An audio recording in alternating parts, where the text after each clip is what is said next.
frayed edges. The late afternoon sun slanted through the narrow windows of Via dell'Artigianato, casting honey-gold rectangles across the worn wooden floor of Filo d'Oro, a small textile restoration studio nestled between a gelato shop and an antique bookstore.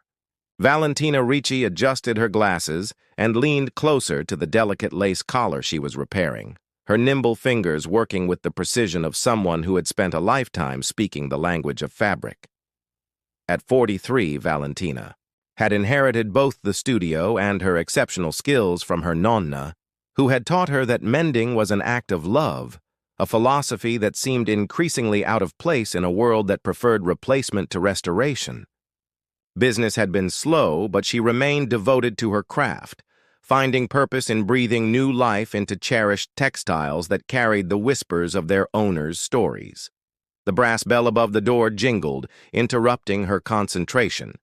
She looked up to see a tall man with tired eyes, standing awkwardly in the doorway, clutching a garment bag as if it contained something infinitely precious. "Buonasera," she greeted with a gentle smile. "How may I help you?" Gabriel Russo shifted, his weight clearly uncomfortable.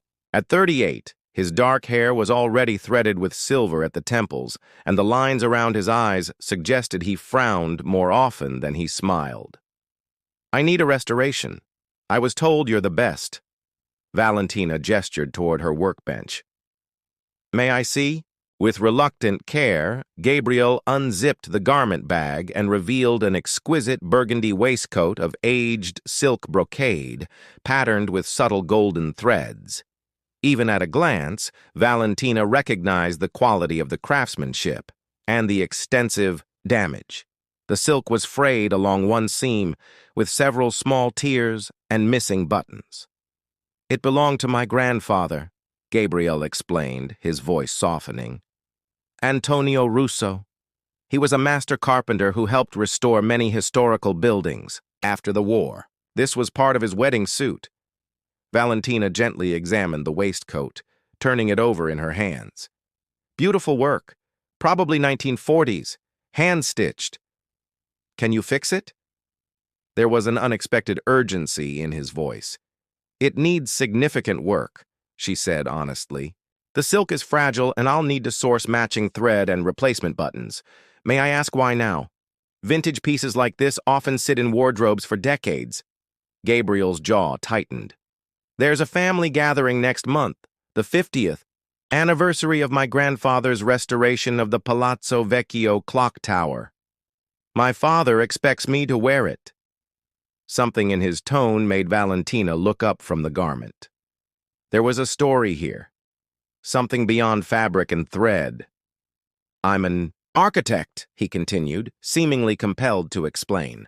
"The third generation of Russos to work in restoration. My grandfather began the legacy, my father expanded it, and I—" He trailed off. "And you're carrying it forward," Valentina finished for him. A shadow crossed his face. "Something like that." She carefully folded the waistcoat, already planning the restoration in her mind. "I can help you, Signor Russo. It will take time and won't be inexpensive, but I can make it whole again." "Price isn't an issue," he said quickly. "And please, call me Gabriel." Their eyes met, and Valentina felt an unexpected connection, a recognition of someone else who understood the weight of inherited expectations. "I'll need you to come for several fittings," she explained. "The restoration must be precise." Gabriel nodded, seeming simultaneously relieved and apprehensive. "When do we begin?" "I can start tomorrow. Come back in 3 days and I'll show you my progress."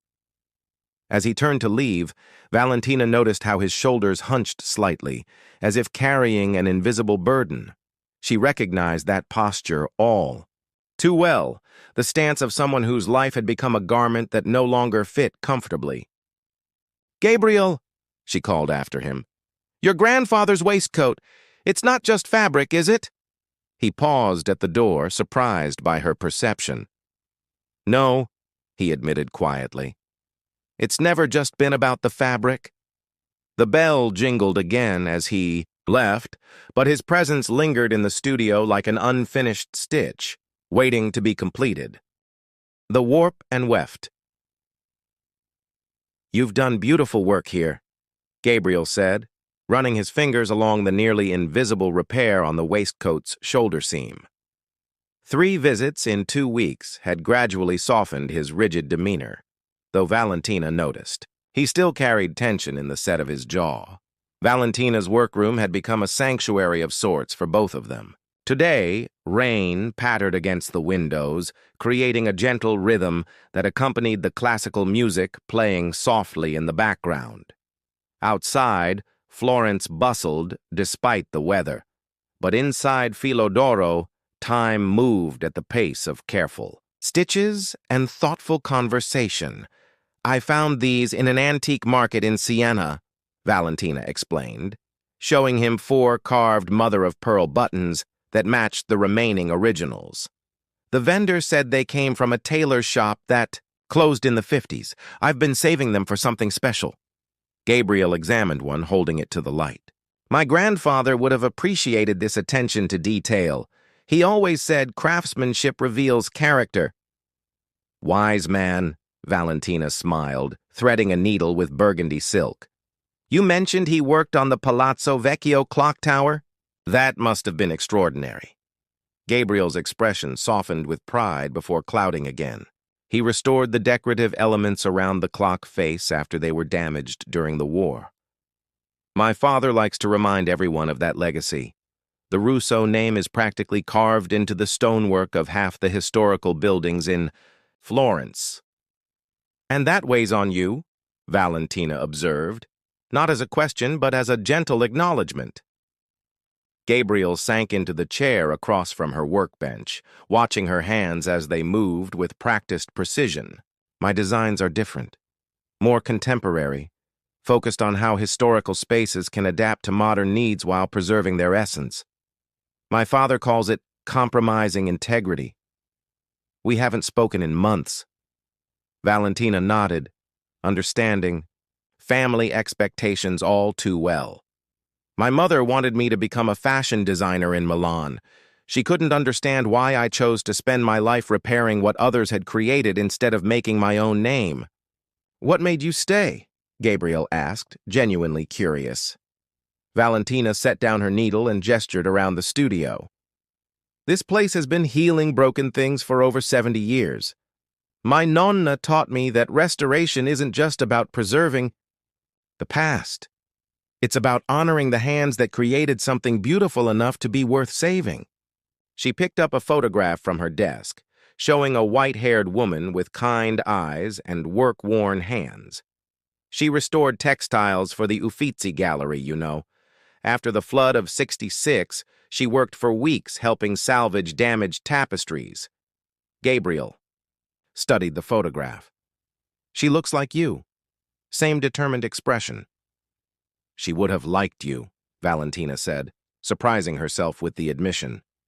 "She always said you could tell a person's character by how they valued the work of those who came before them." Their conversation flowed more easily now, punctuated by the snip of scissors and the soft scratch of thread pulling through silk. Gabriel spoke of his childhood spent exploring historical buildings with his grandfather, learning to listen to what the stones were telling him. Valentina shared stories of growing up in the back room of the studio, falling asleep to the sound of her nonna's spinning wheel. As evening approached, Gabriel reluctantly stood to leave. "I have a presentation tomorrow. A proposal for adapting a 16th century palazzo into a sustainable community arts center. My father will hate it." Valentina tilted her head, studying him. "Is that why you're doing it? Because he'll hate it?" The question caught him off guard. "I'm doing it because it's the right approach. The building has been abandoned for decades. My design would give it new purpose while preserving its historical elements." "Then defend it with that conviction," Valentina said simply, returning to her stitching. "Your grandfather restored buildings that others had given up on. Perhaps your way of honoring his legacy is by giving them new life entirely." Gabriel stood motionless, absorbing her words. Finally, he nodded, I'll see you next week.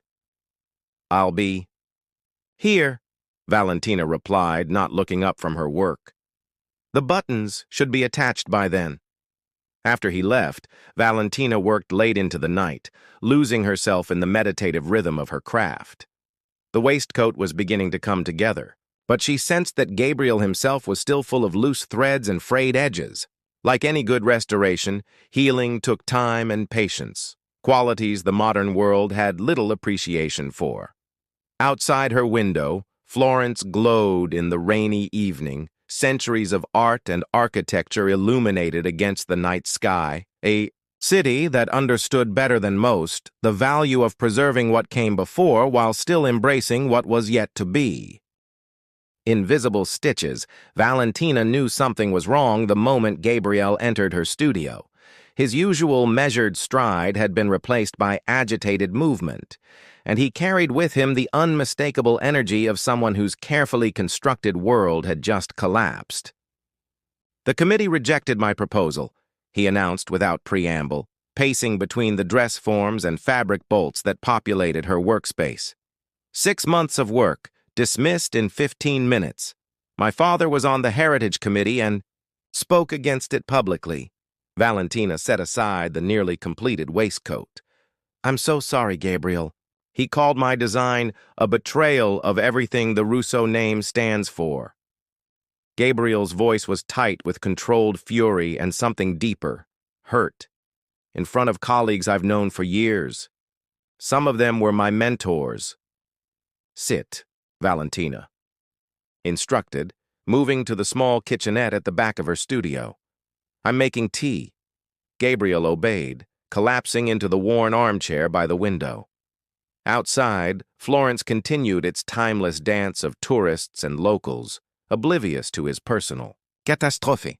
The studio's familiar sense of beeswax, steam, and aged fabric enveloped him in unexpected comfort. Valentina returned with 2 cups of chamomile tea and placed one in his hands. "Tell me about the design they rejected," she said, settling across from him. The simple request, not dismissing his pain nor offering empty platitudes, broke something open in Gabriel. Words poured out as he described his vision for transforming the abandoned palazzo into a space where traditional crafts and contemporary art could coexist, where historical techniques could be taught alongside modern innovations. The central courtyard would have had a retractable glass roof, sustainable, powered by solar panels, hidden on the north-facing slope. The original frescoes would be protected and highlighted with state-of-the-art lighting. The basement level would house workshops for woodworking, metalsmithing, textile arts. "Like mine," Valentina interjected softly. Gabriel stopped, suddenly seeing the connection. "Yes, exactly like yours. Places where traditional crafts could be practiced and passed on, not relegated to museums as relics." Valentina sipped her tea thoughtfully. "So you weren't rejecting tradition at all. You were creating a space where it could breathe and evolve." "That's precisely what I—" Gabriel broke off, a realization dawning. "You understand what I was trying to do better than my own father?" "Perhaps because I live in that intersection every day," Valentina said, gesturing around her studio. "I use techniques my nonna taught me, which her mother taught her, but I also use modern conservation methods when they serve the work better. Tradition without evolution becomes stagnation." Gabriel stared into his tea. "My grandfather used to say something similar. He called it honoring the past by giving it a future." "Wise man," Valentina repeated her assessment from weeks ago, watching understanding slowly replace anger in Gabriel's expression.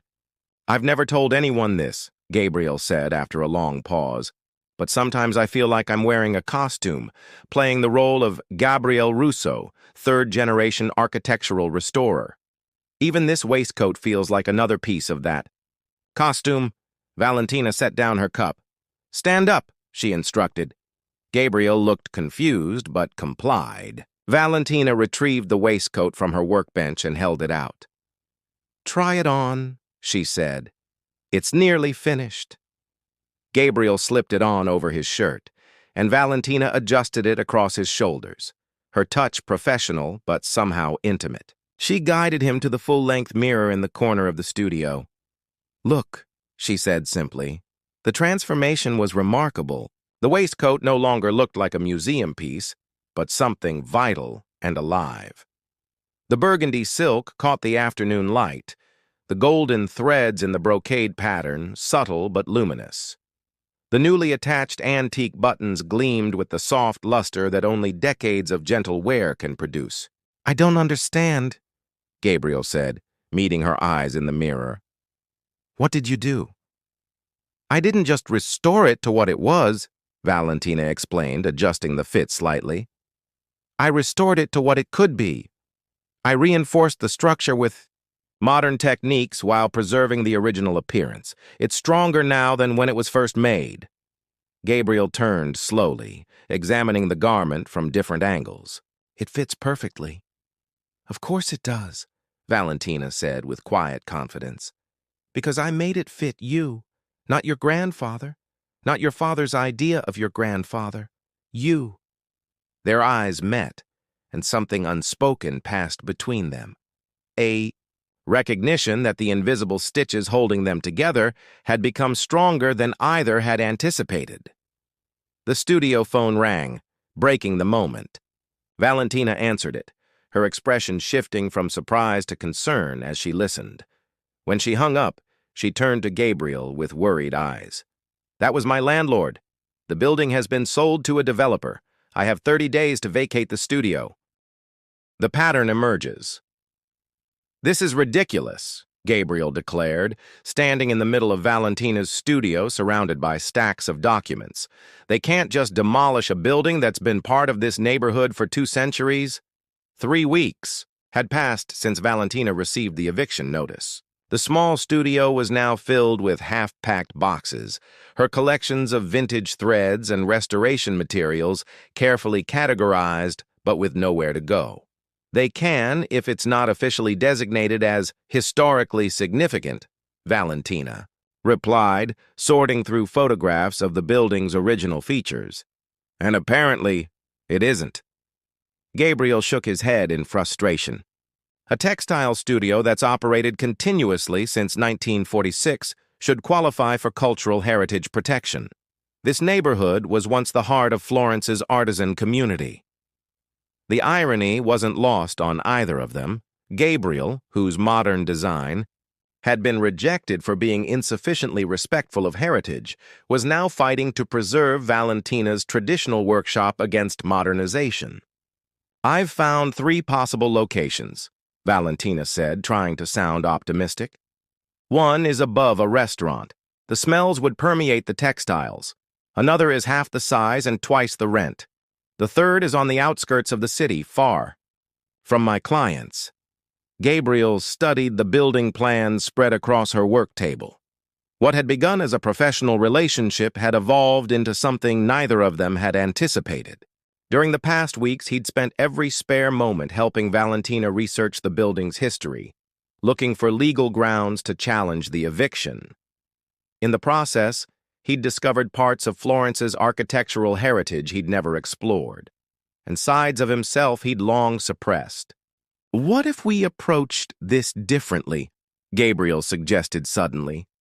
"Instead of fighting the development, what if we made your studio part of it?" Valentina looked up from her sorting. "What do you mean?" "The developer wants to convert this block into luxury apartments with ground-floor boutiques. What if we proposed a design that incorporated a textile restoration studio as a heritage feature, something that would add authentic character and value to their development?" Hope flickered across Valentina's face before dimming again. "Why would they agree to that?" "Because I'm going to design it," Gabriel said with newfound confidence. "And I'm going to show them how preserving the soul of this place makes financial sense." That evening, they worked side by side at Valentina's work table, the waistcoat restoration temporarily forgotten as Gabriel sketched preliminary designs. His passion was infectious, and Valentina found herself contributing ideas about how to modernize her workspace while preserving its essential character. The glass wall here would allow visitors to watch you work, Gabriel explained, his pencil moving rapidly across the paper. We could include a small gallery space for exhibitions on textile history, maybe workshop areas for classes.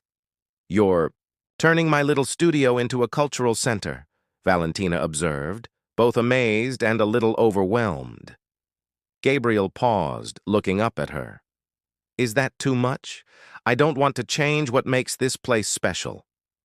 Valentina considered the question. Seriously. My nonna always said that traditions survive by adapting. Perhaps this is how Filodoro adapts. They worked late into the night, fueled by espresso and possibility. As the city quieted outside, the intimacy of their shared purpose wrapped around them like a protective cloak. When Gabriel finally gathered his things to leave, Valentina walked him to the door. Thank you, she said simply, for seeing something worth saving here. I learned from an expert, he replied, his gaze warm on hers. The developer meeting was scheduled for the following week. The days between were a blur of preparation, refining designs, gathering testimonials from clients about the cultural significance of Valentina's work, creating financial projections that showed how an authentic artisan studio could enhance the property's prestige and value. On the morning of the presentation, Gabriel arrived at Filodoro wearing his grandfather's waistcoat, now completely restored, over a crisp white shirt. For luck, he explained when Valentina raised an eyebrow. She straightened his collar, her hands lingering a moment longer than necessary. You don't need luck. You need to show them what I've seen in you these past weeks. An architect who understands that true restoration isn't about freezing the past, but giving it room to breathe in the present. The meeting lasted nearly 2 hours. When they returned to the studio, Valentina couldn't read Gabriel's expression. Well? She prompted anxiously. A slow smile spread across his face. They're offering you a 10-year lease at below market rate, with an option to renew. The studio stays, with improvements. They're calling it the heritage centerpiece of their development. Valentina gasped, then impulsively threw her arms around him. When they pulled apart, something had shifted between them. A recognition that the pattern of their lives had begun to interweave in ways neither had anticipated. We should celebrate, Gabriel said softly, still holding her hands. Yes, Valentina agreed. But first, there's something I need to finish. She led him to her workbench where the waistcoat lay waiting for its final touches. From a small drawer, she removed a length of golden thread and a needle. Every restoration I complete gets my signature. Hidden where only the wearer will know it's there, she explained, turning back the lapel to reveal the inner lining. With precise, delicate stitches, she embroidered a tiny symbol, not her initials, as Gabriel expected, but a small, perfect heart. There, she said, clipping the thread. Now it's truly yours. Woven anew. The grand hall of Palazzo Vecchio glowed with the warm light of chandeliers, illuminating centuries of Florentine history. Beneath the intricately painted ceiling, Florence's architectural community had gathered to commemorate the 50th anniversary of Antonio Russo's restoration of the clock tower. Display boards showcased photographs of the project alongside tools and sketches preserved from that time. Gabriel stood at the entrance, adjusting his grandfather's waistcoat one last time. The burgundy silk caught the light, its golden threads, subtly gleaming against his dark suit. Though he'd prepared for this moment for weeks, a familiar tightness constricted his chest. You look perfect, Valentina assured him, elegant in a midnight blue dress, her hair swept up to reveal the antique silver earrings he'd given her last week, his grandmother's, found in a box of family heirlooms he hadn't opened in years. It's not the appearance I'm worried about, Gabriel admitted quietly. My father will be expecting a public reconciliation, on his terms. Valentina squeezed his hand. Remember why you're here. This isn't about him. They entered together, immediately, drawing attention, Several of Gabriel's colleagues approached to congratulate him on the successful campaign to save Philodoro and incorporate it into the new development, a project that had rapidly gained recognition as an innovative model for heritage preservation. Across the room, Enrico Russo observed his son's arrival with an inscrutable expression. At 68, he remained imposing, his silver hair and tailored suit projecting authority. When their eyes met, Gabriel nodded respectfully but made no immediate move to approach. Instead, he guided Valentina toward the exhibition of his grandfather's work. Together, they examined the detailed sketches Antonio had made before beginning the clock tower restoration. Gabriel pointed out elements he remembered his grandfather explaining to him as a child. He had this theory about restoration, Gabriel explained, not just to Valentina, but to the small group that had gathered around them. He believed every building has its own voice, its own story to tell. Our job isn't to impose our vision, but to listen carefully to what the structure needs. A wise philosophy, remarked an elderly man who had joined their circle. Antonio told me the same thing when we worked together in '73. Gradually, the conversation evolved into an impromptu gathering of those who had known and worked with Antonio Russo. They shared stories Gabriel had never heard, how his grandfather had fought to preserve elements of buildings others would have replaced, how he'd apprenticed local youth when no one else would take them on, how he'd sometimes worked for nothing but the satisfaction of saving a piece of history. He would be proud of what you're doing with the Palazzo Martelli project, the elderly colleague said to Gabriel, combining preservation with purpose. That was always his approach. Gabriel felt a presence at his shoulder and turned to find his father standing there, having silently joined the group.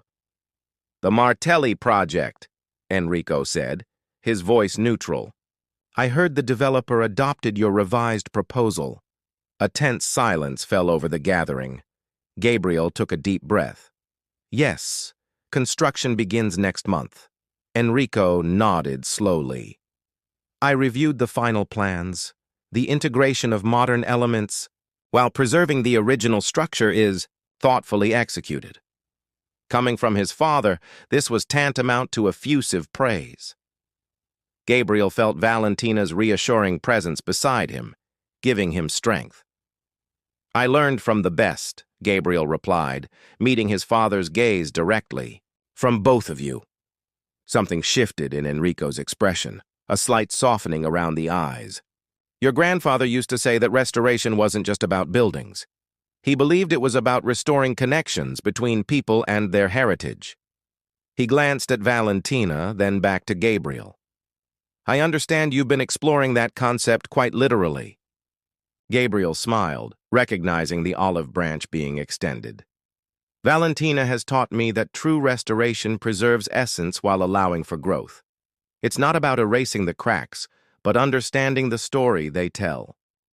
The formal ceremony began with speeches honoring Antonio Russo's contributions to Florence's architectural heritage. When it came time for the family tribute, Gabriel stepped forward. Standing at the podium, he could feel the weight of history, his grandfather's legacy, his father's expectations, his own journey. My grandfather restored buildings, Gabriel began, his voice steady. But what he really restored was possibility. He saw beauty in what others considered broken. He understood that cracks and damages aren't flaws to be hidden. They're part of the story.